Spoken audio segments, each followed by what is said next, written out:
My best friend got jealous when I found love, so I walked away. She should go cry about it. My 23 female best friend, Megan, 24 female, and I have been friends since middle school. We always did everything together, and we were basically attached to the hip up until this past year. By the way, this comes from user WoolooDeFloof. And if you want to submit your own stories, go to the r/OK Storytime subreddit. I'm Dakota. I'm Carly. And we're here to give good advice goofily, but we don't have all the answers to life's problems. We only know what we would do. So if you would do something else or something different or something new, hot, and fresh, just let us know in the comments. And OP says, neither of us really had boyfriends until I started dating my now boyfriend last year. We've been together for a year and a half, and things have been really great. I want to clarify that I am not that type of person that will abandon all of their friends once they start dating.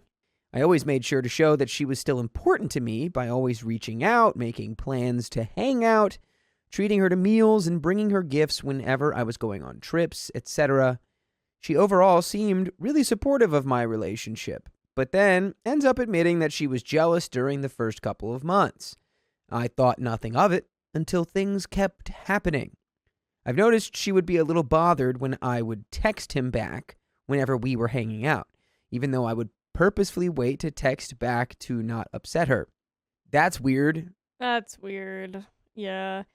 There's levels to this because there is such a difference from like, I got a boyfriend, I dropped all my friends and I don't hang out or talk to them anymore versus like, I got a boyfriend and now my time is just split differently and my friends are mad about it. She and I went on a trip with our friends who are also a couple, and during the 5-hour car ride, we all did our separate things like napping or scrolling on our phones, but we would also talk to each other. I would be on my phone occasionally, but I would also engage in conversation as best I could because I didn't know the topics very well. During a concert we went to see, I was sending my boyfriend clips of the songs being played, but I would still wait to text back like 10 or 20 minutes. She noticed this and didn't say anything, but stopped engaging with me during it. On our way home, she was riding in my car and she complained about my phone usage and how I could have been on my phone less and talked to her more instead. It turned into an argument, but I ended up apologizing, but I don't know if I needed to. When I went to a concert with my boyfriend, she was supposed to come with us, but she wasn't feeling well, so she didn't go.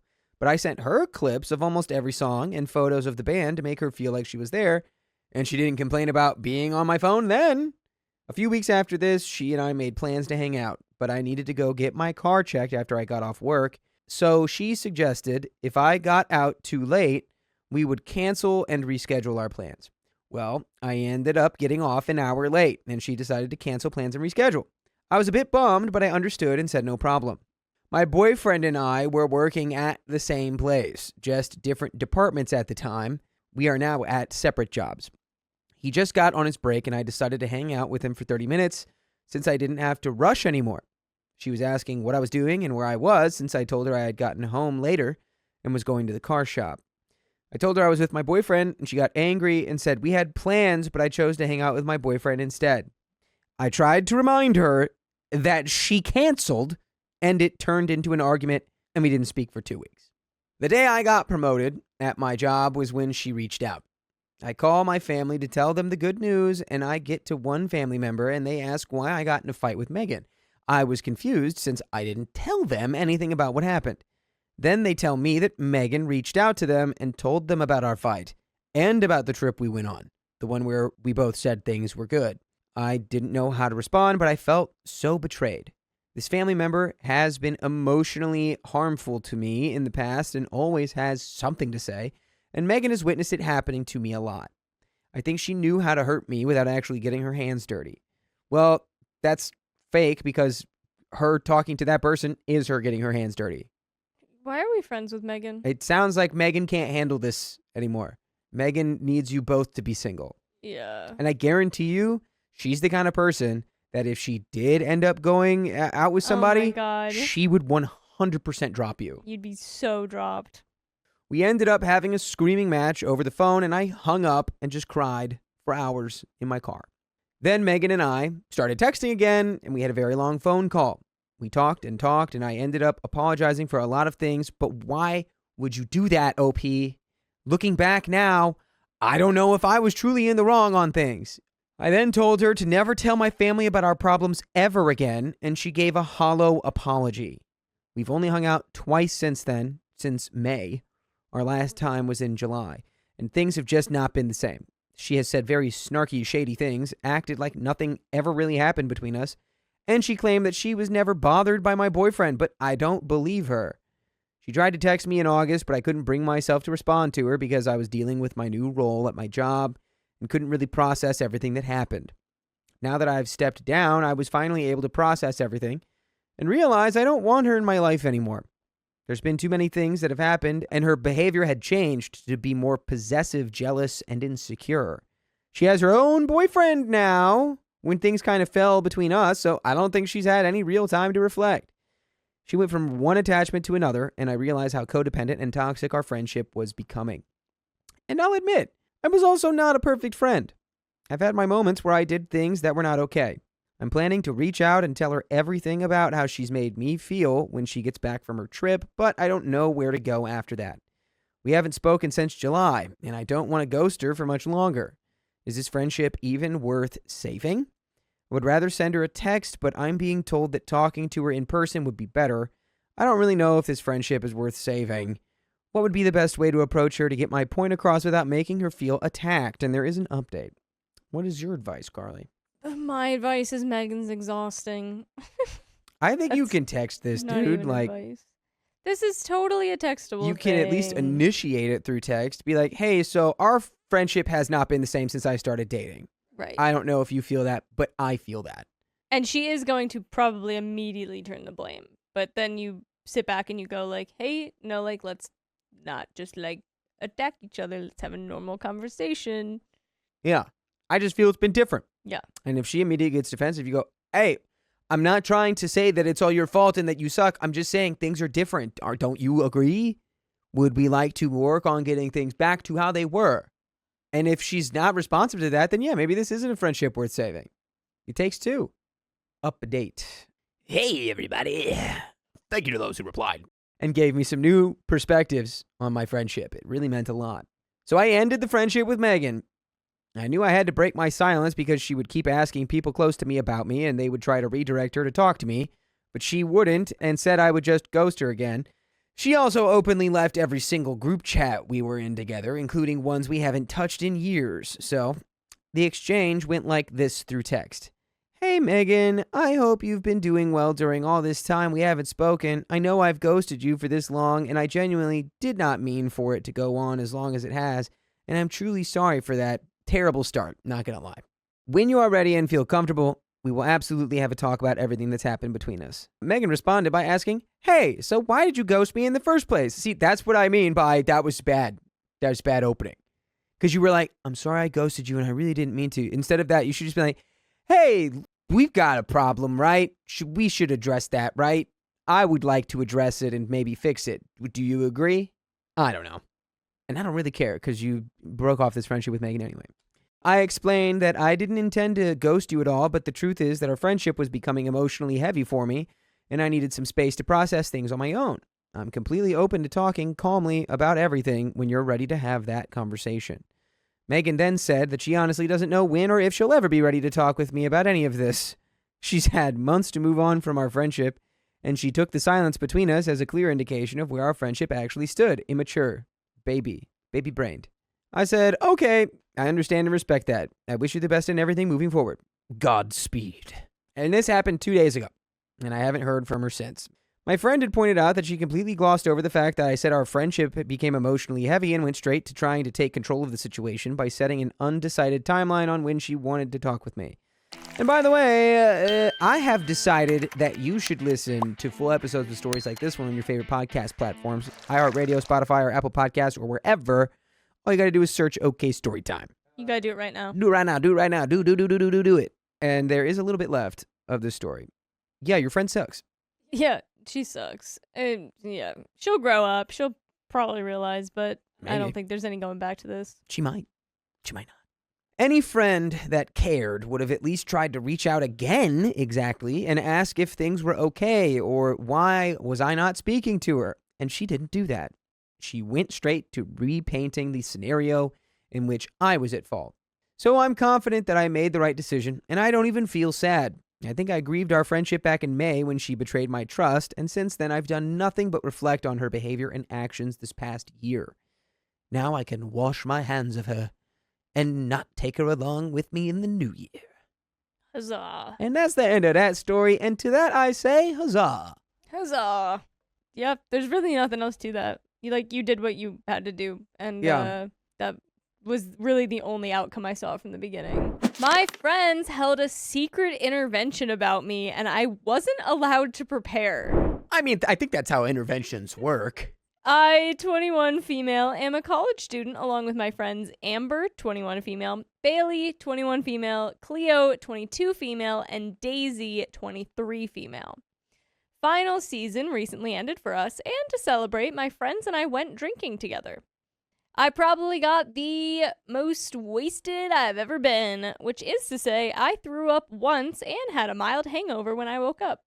By the way, this comes from WideEgg8259, and if you want us to make your own stories, go to the r/OKStorytime subreddit. I'm Carly. I'm Dakota, and I want to know why that egg is so wide. And we're here to give good advice goofily, but we don't have all the answers. We only know what we would do, which is debate egg sizes. Big old eggs. So let us know what you would do in the comments.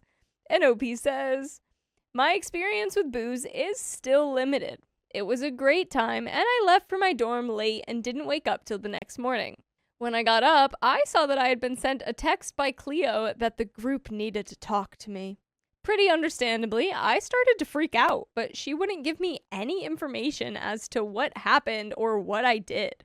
I replied to her and flat out refused to walk into a room with 4 upset people to be confronted about God knows what. This caused the group to send Cleo to my dorm to talk to me. After sobbing for an hour and a half, Cleo eventually coaxes me to talk to the rest of them. To their credit, it was a calm and civil conversation, but I could tell they were upset. They had all immediately jumped to the worst conclusions about everything. The conversation had 4 main topics, ranging from 2 months ago to yesterday when they happened. A store I loved had recently opened in our city, so I was ecstatic to go. In my excitement, I failed to recognize my friend wasn't doing too well and was having a panic attack, and I brought her in with me. I'm sorry, but this is the most Gen Z nonsense ever. It's like, it's not your responsibility to be able to identify your friend having a panic attack. And then what? Like, what, you lassoed her and dragged her into a store? I was so into it, I kept asking her to hold stuff and help me look at prices to know if I was getting a good deal, etc. I absolutely could have paid more attention, but I was checking in with her verbally by asking if she wanted to leave multiple times. She kept saying no, so I, wrongfully, assumed she was fine and was just quiet. What the hell do you mean you wrongfully assumed she was fine? She was telling you to your face she didn't want to leave. That's not an assumption. Your friends are I know who they are, and they're so exhausting, and I want you to waste no more time apologizing for any of their nonsense. Potentially mildly overstimulated from the crowd, but not so much to be an issue. One of these came from a person who literally wasn't even there. I had begrudgingly agreed to help the non-present friend out with a film project at 2 a.m. the night before it was due. I was trying to get out of it because I was busy, but he seemed desperate. He and I agreed he'd only need me for a few scenes and we could film later. We never agreed on an exact time, just sometime in the afternoon. The next morning, I woke up late from studying and scrambled to get back to work. In my urgency, I didn't realize my phone was on silent and I had my headphones in. They tried to call me, but since my phone is old and wonky, it's not reliable about giving me missed call notifications, and I was expecting a text. They apparently also sent another friend to go knock on my door, which I sincerely missed and don't even know how. I never received a text, and since we didn't set a time, I wasn't sure when to say anything. When I didn't get a message, I thought maybe he had found someone else. I also take blame here for not taking action when things started to look suspicious. I should have checked in, but I was completely distracted by my own work. Also, fortunately, he had found someone else. Everything ended okay here. 2 of them felt I was purposefully excluding them from hangouts and such. It's true, I wasn't reaching out to them as much as the other 2, but it was because I was nervous about asking them to. I was afraid I'd be bothering them, or they didn't want me there, and they had so many inside jokes between them, I felt like a third wheel. They had also shooed me away from them during an event not too long ago, so I mistook that as a sign for space. Lastly, they wanted me to be more communicative about when I was feeling anxious. Ironic, I know. And when that might interfere with plans, which I get. However, the problem I have with this being brought up is because the most recent example of this was 2 months ago, and we already talked about this then. We haven't had anything like it happen since. While I walked out of the conversation calmly and they all thought it went well, later that evening, I felt like that had been conducted really poorly.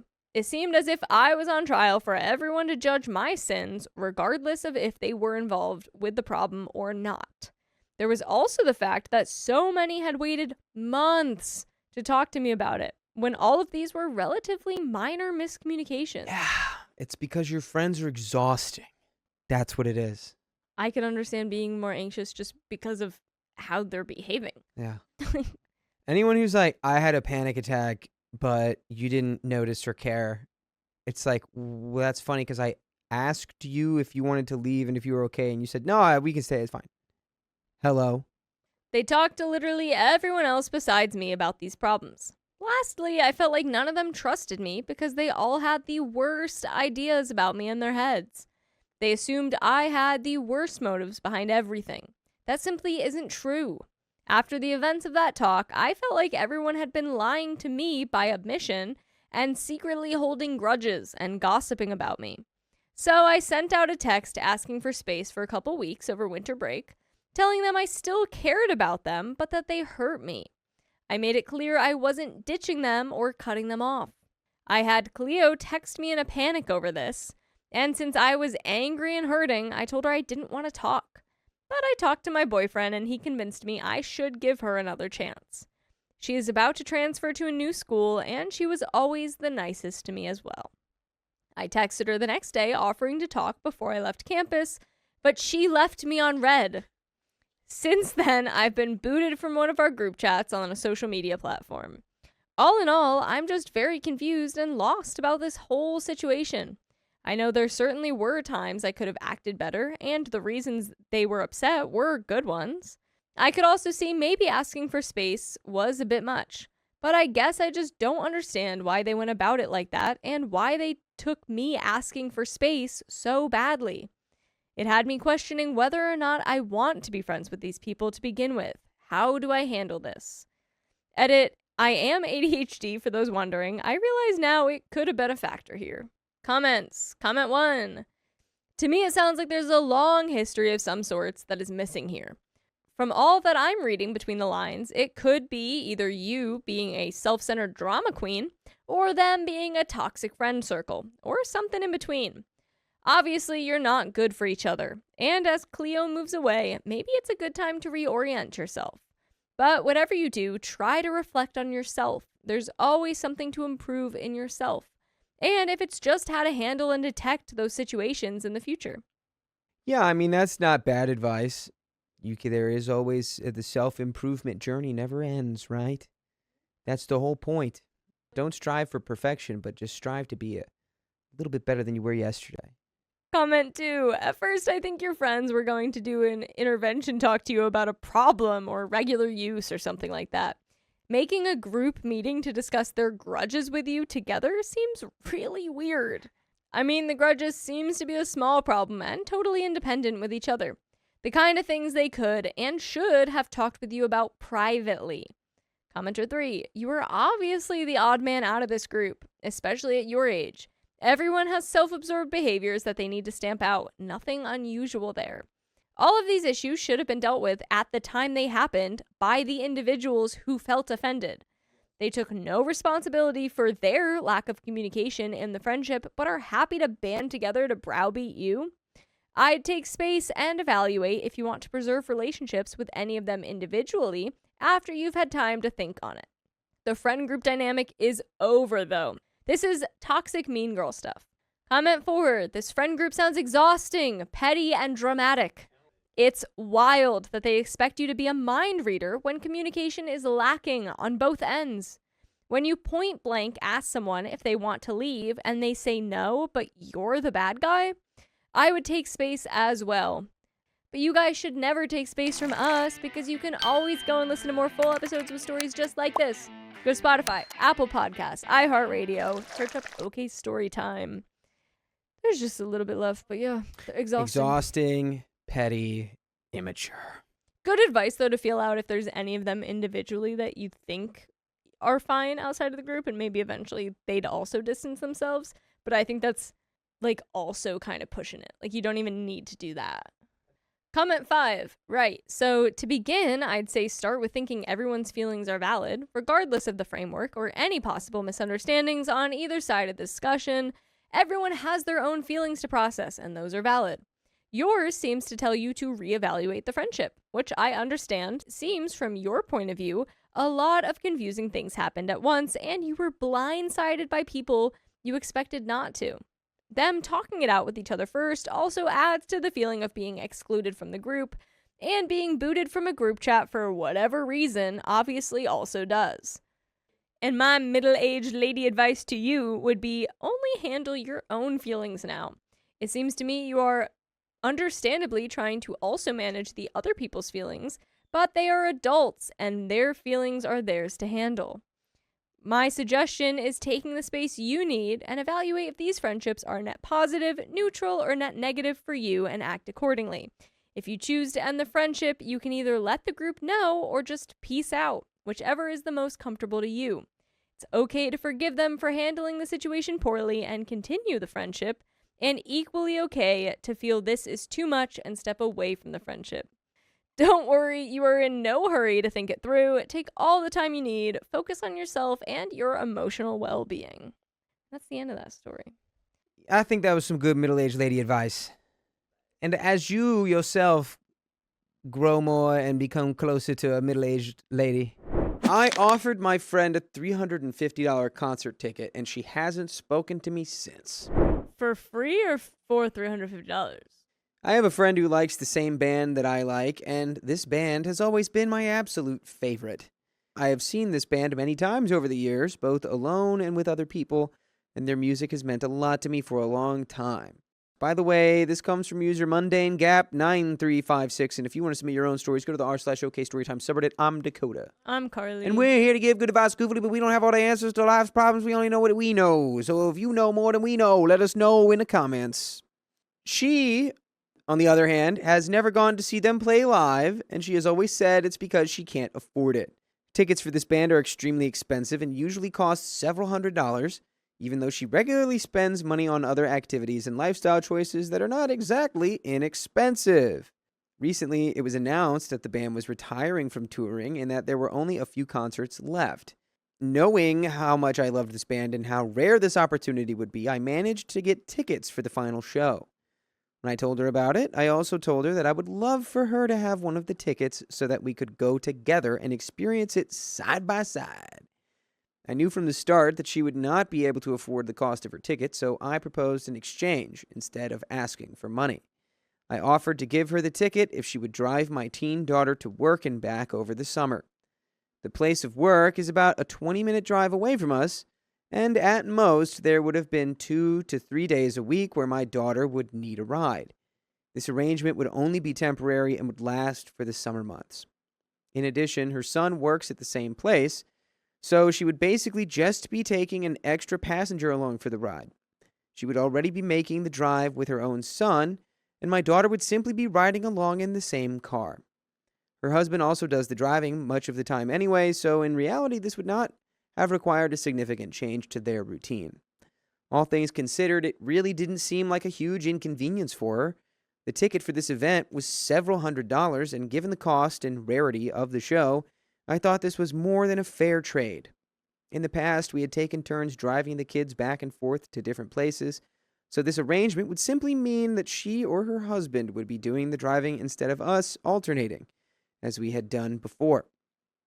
Now, some background is necessary to explain what happened next. Our son and daughter have known each other ever since preschool, and they have been best friends for years. They go to the same high school, they spend a lot of time together, and have grown up alongside one another. Eventually, they decided to date. After dating for about 3 months, unfortunately, they broke up. There was some bad blood afterward, and it became clear that they probably should have just stayed friends because the romantic relationship did not work out. Because of this breakup, my friend told me that she shouldn't go through with our original deal anymore. Her son didn't want to be in the same car as my daughter. There were clearly some hurt feelings involved between the kids, and emotions were still raw. I don't really know exactly what happened between them, because my daughter did not give me many details. From what I could tell, it seemed like a fairly normal breakup with some lingering hurt feelings. I was willing to go through with the deal anyway, and my daughter was also willing to do it. However, my friend's son did not want to participate. So the agreement was off. In other words, my friend would no longer be driving my daughter to and from work as we had originally agreed. Dude, did you take the ticket away though because of that? We both understood that this meant I would not be giving her the ticket. What are your thoughts on that? It's not really her fault that her son is like, no, I don't want to have to ride with my Right. ex-girlfriend every day, and I'm a teenager. And I feel like at that point too, we don't expect her to have to drive your daughter anymore. I told her that I wished it had worked out and that I still would really like for her to be able to see the show. I did not say this out loud, but I privately thought that if I were in her position, I would have encouraged my son to suck it up and get in the car for those rides. Her son and my daughter did not need to chat or interact at all, and he would only have to endure a few short car rides. It did not seem like too much to ask so that his mom could see one of her favorite bands in person. That's not their fault that you took the ticket away. Right. Like, she can still go see that band in person. You have the ticket still. Still, I understood that she was choosing to prioritize her son's comfort, and I respected that. I wasn't angry with her for breaking our agreement, and I could understand why she made that decision, even though I thought it was unnecessary. Fast forward a few months, and the show was getting closer. I mentioned again that I wished she could go to the show, and she asked how much the ticket cost. I had never told her the price before, so I told her it was $350. She immediately said that in a million years, she would never be able to spend that much money on a ticket. I told her I understood completely. Neither of us was upset, and it felt like one of those situations where it was just unfortunate that it didn't work out. I've seen this band many times over the years, both by myself and with other people. This time I had actually bought the second ticket originally because I knew tickets would be scarce and thought I might be able to sell it. This was before I ever made the deal with my friend. Since she was no longer going to use the ticket, I put it up for sale. However, I ran into problems selling the ticket because of a glitch in the ticketing system. I ended up spending about 4 hours on hold with live chat trying to get the issue resolved. The day before the show, I told my friend that I was trying to sell the ticket but was having trouble because of the glitch. I was afraid the ticket would go to waste, so I told her that if I couldn't sell the ticket by next afternoon, she could have the ticket for free. She agreed to this. You're just moving so weird about this. If this is your friend and she loves that band and you want to go to the show with somebody, just freaking bring your friend. Who cares that she didn't take your daughter to school? If you're going to potentially lose the money anyway, like, happy birthday, Merry Christmas, happy birthday next year, here's the ticket. Yeah, whatever. More background here. My daughter and I have enjoyed going to other concerts together lately, even though she's a teenager and often busy with her friends. Mom time does not come easily at this stage of her life. Over the years, I have always asked her if she wanted to go see this band with me, and she has always said no because she wasn't interested in them. This time, after my conversation with my friend, I asked her again the day before the show. After the conversation with your friend? That's weird. So are you going to sell the ticket to your daughter? I reminded her that the band was retiring from touring and that this would be the last possible chance she would ever have to see my favorite band with me. To my surprise, this time she said yes. She agreed to go to the show with me, and we made plans together. We ended up having an amazing time, and it was one of the most memorable experiences we ever have shared. About 2 hours after, I told my friend that she could have the ticket if I couldn't sell it. I texted her and explained that my daughter had decided to go with me instead.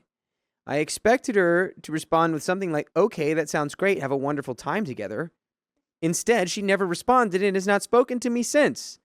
Yeah. OP, you seem a little oblivious. I don't know what it is. Like, there seems like slight intention behind it somehow, but I'm hoping that it's just you're absolutely oblivious. In my mind, saying I would give her the ticket if I couldn't sell it didn't mean that there were no other possible circumstances that could change that outcome. You're just self-centric, dude. That's all it is. OP continues, what I should have said more clearly was that if I could not find the ticket a home by the next afternoon, then she could have it. No, if you're going to give it to anyone for free, you should have given it to the friend for free. That would have been just as bad. You're like, by the way, you are my absolute last choice to give this ticket to. If there's literally no one else on earth I can find to take it, Literally, I guess you can have for it. free. Yeah, I'd feel so disrespected.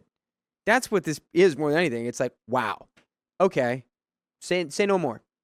I never guaranteed it to her, and I never made a firm promise. You actually did do You the second one. did. The second one you did, actually. It wasn't a guarantee because you're like, if I sell it, it's gone. But you it was did a promise her, you're promise. like, if I don't sell it, it's yours. And you didn't sell it. So you broke your promise. We had not made dinner plans, transportation plans, or any other arrangements. If we had kept our original deal where she drove my daughter to work, then I would have given her the ticket without question, and giving it to my daughter would not have been an option at all. That original agreement was a true exchange. This situation would have been a complete gift of a $350 ticket with no obligation involved. I did not mean to imply that selling the ticket was the only possible way someone else might end up with it. Oh, shut up. Just as I was not annoyed with her for breaking our original deal, I didn't expect her to be upset with me for not giving her an expensive ticket for free. At most, she thought she might be going to the show for about 2 hours. It was not like it was an hour before the concert and she was dressed and ready to go.